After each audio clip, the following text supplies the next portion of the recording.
how exactly does a clutch work? Well, that's what I'm gonna show you today. My name's Cam, this is Gnarly's, let's go. Okay, so in order for me to teach you how the clutch works, I need to teach you how the brakes work. So brakes are a very simple concept. You have a steel disc that rotates with the wheel, like that.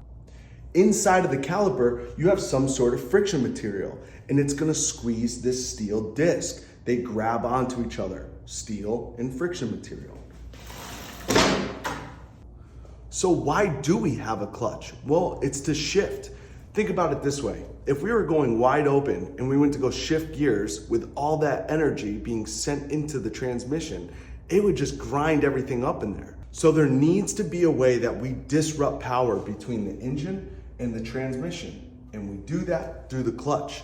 Let me show you. As I rotate the transmission by rotating the rear wheel, it's connected to the inner hub. Now, if I rotate this engine, watch what spins. Only the outer hub.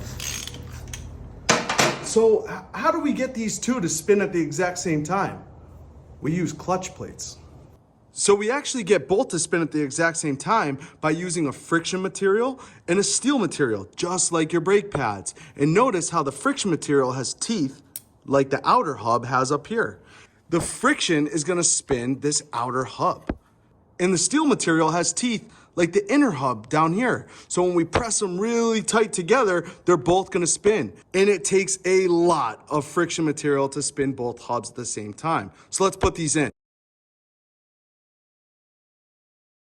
Next comes a massive spring to keep them all pushed together. Okay, so our clutch is all back together and those plates are tight with this spring right now. Now watch what happens when I pull in the clutch. The spring moves out, which allows the plates to separate. So what exactly is happening? Well, when you pull in that clutch and the plates move away from each other, you are disconnecting that power. Now you can shift. Then when you release that clutch, those plates slam back together, they grab on top of each other, and the energy is transferred from the engine through the clutch back into the transmission. That's how a clutch works, and that's why you can shift. And that's it. It's literally that simple. That's why we have a clutch. That's how they work. And if you guys have any questions at all, maybe about baskets, clutch plates, clutch fluid, or anything, put them in the comments. I'll try to answer them, or I'll make a whole new video about them. I'm Cam, this is Gnarly's, let's go.